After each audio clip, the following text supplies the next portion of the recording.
O poço mira no que vê e acerta no que não vê. A mensagem, que não parece ser intencional na obra, acaba sendo muito mais relevante para o tempo de pandemia que estamos vivendo do que aquilo que a obra intentou. O poço fala de uma prisão vertical, onde a comida desce das camadas mais altas para as mais baixas, onde cada um tem um tempo específico para comer aquilo que desce. Como se pode imaginar, uns se fartam, enquanto outros morrem literalmente de fome, ao ponto de alguns praticarem canibalismo e outros atos de violência mais terríveis para tentar sobreviver. É muito óbvia a crítica que o filme faz ao sistema capitalista de sociedade. Isso chega a ser expresso textualmente na obra. No capitalismo, os ricos tomam aquilo que os pobres poderiam comer. O fracasso da mensagem anticapitalista de O Poço está em tratar o mercado como uma bandeja, no sentido de que se um pega algo da plataforma, falta algo para quem está embaixo. Numa sociedade de mercado, por outro lado, o que nós temos constantemente é produção de riqueza. Ninguém enriquece simplesmente tomando recursos que são escassos,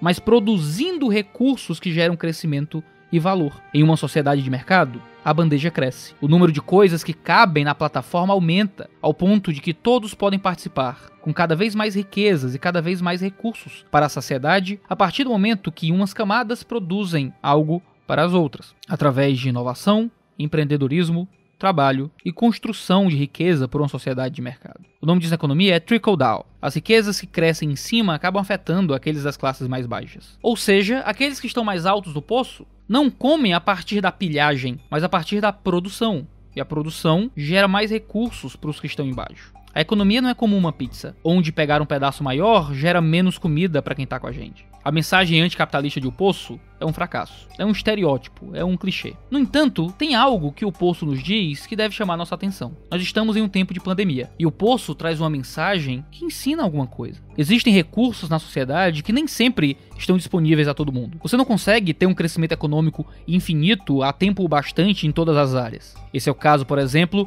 da hidroxicloroquina, do álcool em gel e das máscaras N95. A hidroxicloroquina surgiu como um possível remédio para a cura do coronavírus e fez pessoas estocarem um recurso que serve para tratar algumas doenças autoimunes como lúpus, ao ponto de pessoas que fazem uso da medicação não terem mais acesso a elas. Ou seja, a mera possibilidade de um remédio resolver uma doença gera um tipo de estoque de recursos que prejudica a realidade de outros. As pessoas já estavam tomando seus remédios e se automedicando sem garantia alguma, causando escassez para aqueles que precisavam. Pessoas estocando comida e papel higiênico em suas casas, ao ponto de gerarem um nível de escassez imensa a outras pessoas. Muitos comprando máscaras N95 que deveriam ser usadas por profissionais de saúde ou pessoas doentes. A falta dessa máscara põe em risco os profissionais como médicos e enfermeiros que lidam diretamente com outras doenças. Põe em risco os pacientes desses profissionais. E põe em risco a sociedade em contato com doentes que não vão ter acesso à máscara. Ao estocar em casa o maior número possível de recursos, falta àqueles que realmente deveriam usar. O egoísmo, a busca por conseguir para mim antes dos outros,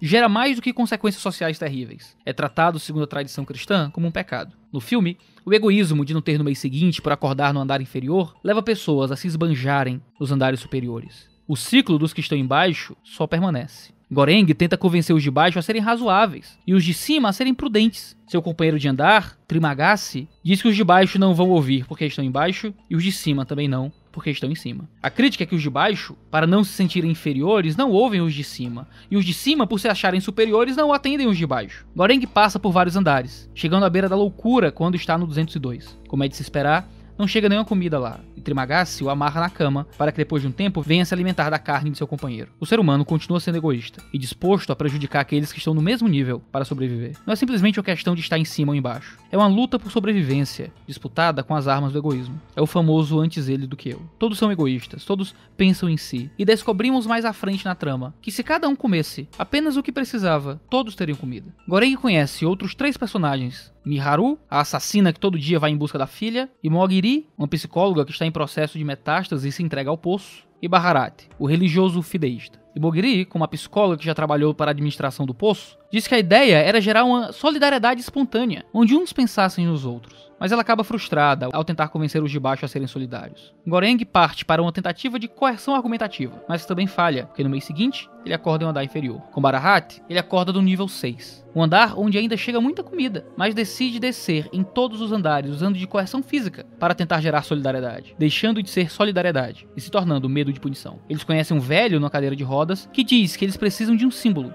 uma mensagem que os superiores entendam. A mensagem tinha que ser algo belo, uma panna cotta, uma delicada sobremesa italiana. Lutando contra tudo e contra todos à beira da morte, eles chegam ao último nível, o 333, onde encontram a filha de Miharu, que eles questionam que existisse. Todo dia, Miharu descia até o 333 para levar alimento à sua filha. Sem escolha, eles alimentam a menina com a panna cotta, desistindo de vez do que pretendiam. Barahat não aguenta e morre, mas Goreng então percebe o que teria que fazer. A mensagem não era sobre recursos escassos, era sobre o valor da vida do ser humano. Goreng sobe na plataforma com a garotinha e desce até o andar onde não há nada senão a escuridão, as trevas, o limbo. Nas trevas, Goreng, mesmo que alucinando, percebe que a mensagem é mais importante que o mensageiro. Ele abdica de sua vida para salvar a vida da garotinha, desce da plataforma e se entrega às trevas, para que uma vida pudesse ser salva. Goreng foi maturado, passou por vários níveis e conheceu várias pessoas. Ele desceu ao mais profundo abismo, desistiu de sua vida para salvar uma vida, nem que fosse uma única vida. Há claramente uma mensagem messiânica, sugerida algumas vezes de forma explícita no filme. A simbologia é clara, não há muito mistério. O Messias no filme é aquele que abdica de tudo para salvar uma vida e que acaba se entregando à escuridão. Por outro lado, Paulo, na Epístola aos Filipenses, nos dá uma mensagem que percorre séculos. Uma mensagem mais importante que o mensageiro. Uma mensagem que não termina em luto, mas em exultação. De um Cristo que se humilhou para se fazer servo na forma de ser humano, morrendo na cruz, na forma mais humilhante de se morrer naquela época. Ele foi sepultado, mas não permaneceu nas trevas. O Messias da vida real não conclui sua obra ao morrer, ele ressuscita. Ele é exaltado acima de todo nome, coroado e glorificado. A glória que abdicou é restaurada. Mais que um símbolo, Jesus se deu pelos que morreu. Mais do que uma mensagem, Jesus deu a vida por meio da ressurreição. O poço termina sem que saibamos que a mensagem cumpriu seu objetivo.